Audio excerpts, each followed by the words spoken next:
लाडकी बहीण योजनेचे पैसे आले नाही तर कुठे तक्रार करायची? हो लाडक्या भगिनींनो, महाराष्ट्र राज्यातील त्या तमाम लाडक्या भगिनींकरिता हा व्हिडिओ आहे, ज्या लाडक्या भगिनींचे त्यांच्या हक्काचे अनुदान त्यांच्या खात्यावर जमा झालेले नाहीये. तर लाडक्या भगिनींनो, तक्रार कुठे करायची, कागदपत्र कोणती लागणार आहेत, कुठे जायचं की नाही जायचं, हे सर्व काही या व्हिडिओच्या माध्यमातून खूप छोट्या खाणी आपण पाहण्याचा प्रयत्न करणार आहोत. लाडक्या भगिनींनो, तुमचा मुख्यमंत्री लाडकी बहीण योजनेचा जो अर्ज केलेला होता सुरुवातीला, त्यावेळेसचा जो तुमचा नंबर होता त्या फॉर्मवर तुम्ही लिहून दिला होता आणि अंगणवाडी सेविका ताईजवळ जमा केलेला होता, तो नंबर लागणार आहे तुमच्याकडे आणि आधार कार्ड लागणार आहे. याच्या व्यतिरिक्त तुम्हाला जास्त कुठं काही लागणार नाही. तुम्ही तुमच्या घरी मोबाईलहून सुद्धा तक्रार करू शकता किंवा लॅपटॉप कॉम्प्युटर काही असेल तर तिथून सुद्धा तक्रार करू शकता. तर आता सर्वात महत्त्वाचा विषय असा आहे की तुम्ही फॉर्म भरला कुठे?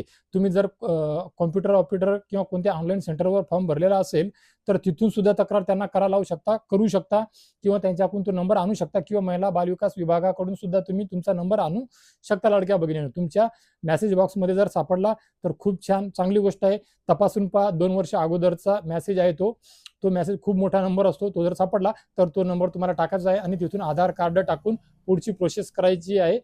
ती प्रोसेस काय आहे या व्हिडिओच्या माध्यमातून आपण पाहण्याचा प्रयत्न करणार आहोत. चला तर सुरुवात करूया लाडक्या भगिनींनो. सर्वप्रथम आपल्याला कुठल्या तरी एका ब्राउझरवर यायचं आहे. आपण आता गुगल क्रोमवर येत आहे मित्रांनो, बघा, आणि यामध्ये टाकायचं आहे मुख्यमंत्री माझी लाडकी बहीण योजना. त्यापैकी सुरुवातीचा जे आहे मुख्यमंत्री माझी लाडकी बहीण योजना मुख्यमंत्री, यावर क्लिक करायचं आहे. बघा, आपल्याला यावर क्लिक केलं आणि यावर क्लिक केल्याच्या नंतर हे महत्त्वाचं आहे, यामध्ये आपल्याला अर्जदार लॉग इन करायचं आहे. आता अर्जदार लॉग इन केलेलं आहे आपण, त्यामुळे थेट आपण इथे तक्रारमध्ये जाणार आहोत.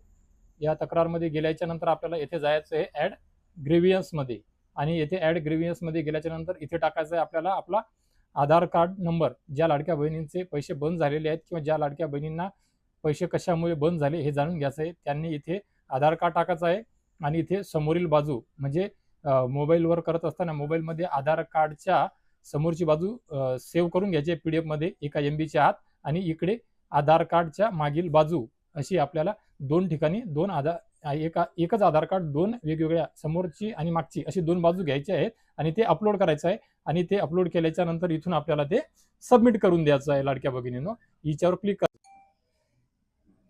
इथून पुढे आल्याच्या नंतर लाडक्या भगिनींनो आपण बघू शकता की सबमिट झालेलं आहे. आणि यानंतर आपल्याला आता ॲप्लिकेशनमध्ये काय सर्च करायचं आहे, कशावर क्लिक करायचं आहे ते सुद्धा आपण पाहण्याचा प्रयत्न करणार आहोत. ज्यामध्ये आपण पाहत आहोत की आपल्याला सर्वात खाली कंप्लेंट अगेन्स्ट अदर ॲप्लिकेशन असं करायचं आहे आणि त्यानंतर कॅटेगरीमध्ये शेवटचं सर्वात खालचं अदर चूज करायचं आहे. आता अदर केल्याच्या नंतर आपल्याला आपला अर्ज क्रमांक शोधायचा आहे. आता हा अर्ज क्रमांक कुठे मिळेल तर तुमच्याकडे मिळेल महिला व बालविकास कल्याण, तिथे सुद्धा मिळू शकतो किंवा तुम्ही अर्ज भरलेला होता त्यावेळेस तुम्हाला मेसेज आलेला आहे त्याच्यावर सुद्धा तुमचा अर्ज क्रमांक मिळून जाईल. लाडक्या भगिनींनो, त्यानंतर तुम्हाला टाकायचं आहे आता तुमचं नाव टाकायचं आहे. लाडक्या भगिनींनो, नाव टाकणार आहोत आपण. आता नाव टाकलं. नाव टाकल्याच्या नंतर तुमचा पत्ता, ज्यामध्ये सर्व वार्ड क्रमांक वगैरे जे काही येते ते सुद्धा टाकायचं आहे आपल्याला.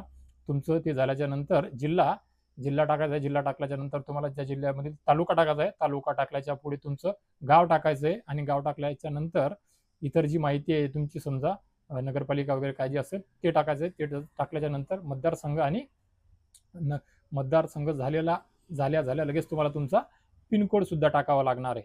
आता मतदारसंघ आपण टाकून दिलेला आहे, विधानसभा क्षेत्र जे काय आहे तुमचं ते टाकल्याच्या नंतर पुढे जाऊया आपण. आता आपण चाललो आपल्या पिनकोडमध्ये. पिनकोड टाकायचा आहे. आता पिनकोड आपण टाकल्याच्या नंतर पुढचा जो पर्याय आहे तो पर्याय तुमचं वर्णन करायचा, ते करून टाकायचं.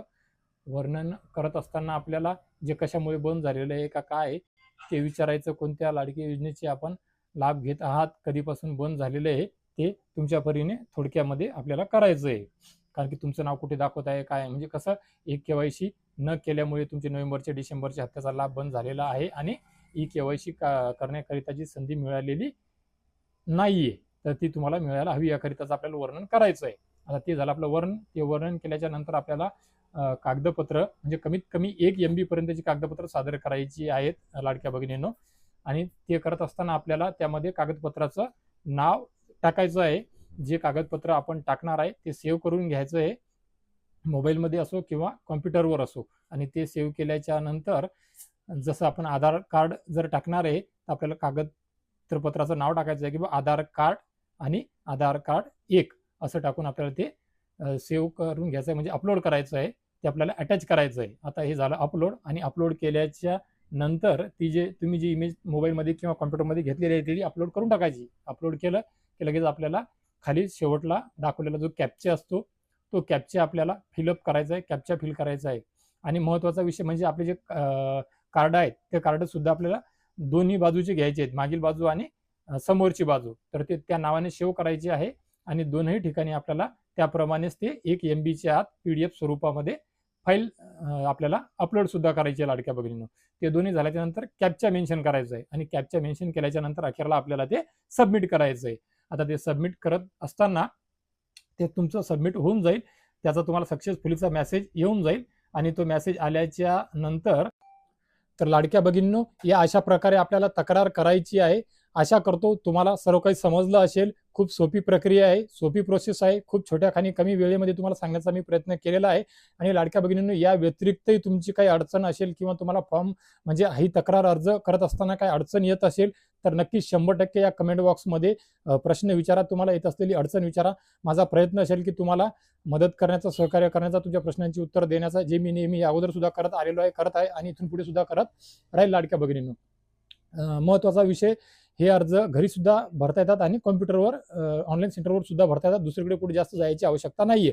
फक्त आवश्यक असणारे तुम्हाला तुमचा नंबर, जो नंबर तुम्हाला घरी भेटला तर चांगली गोष्ट आहे, किंवा ज्या व्यक्तीकडे तुम्ही हा अर्ज भरलेला होता त्या व्यक्तीकडे सुद्धा अर्ज, या अर्जाचा नंबर तुम्हाला सापडून जाईल, तिथे सुद्धा भरू शकता किंवा तुम्ही घरी सुद्धा भरू शकता.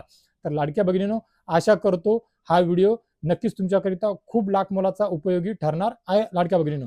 तर लाडक्या भगिनींनो, अशीच महत्त्वपूर्ण माहिती, विश्वासार्ह माहिती सर्वात अगोदर आपणा सर्वांपर्यंत मी पोहोचवू शकेल, याकरिता नक्कीच माझ्या व्हिडिओला लाईक करा, पेजला फॉलो करा, बेल आयकॉनचे बटन दाबा, आणि हा व्हिडिओ सर्वदूर महाराष्ट्र राज्यातील आपल्या तमाम लाडक्या भगिनींना पाठवा, जेणेकरून त्या लाडक्या भगिनींना सुद्धा तक्रार करता येईल. लाडक्या भगिनींनो, ही काही खोटी गोष्ट नाही, अफवा नाही. मी तुम्हाला स्पष्ट त्या पोर्टलवर जाऊन दाखवलं, तक्रारचा ऑप्शन आहे, तिथूनच पूर्ण पुढची प्रक्रिया, पूर्ण प्रोसेस आपल्याला करावयाची आहे लाडक्या भगिनींनो.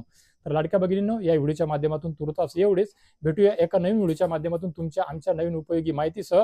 आणि मी व्हिडिओच्या अखेर नेहमी सांगतो त्याप्रमाणे अजून एका गोड बातमीसह. तोपर्यंत धन्यवाद लाडक्या भगिनी.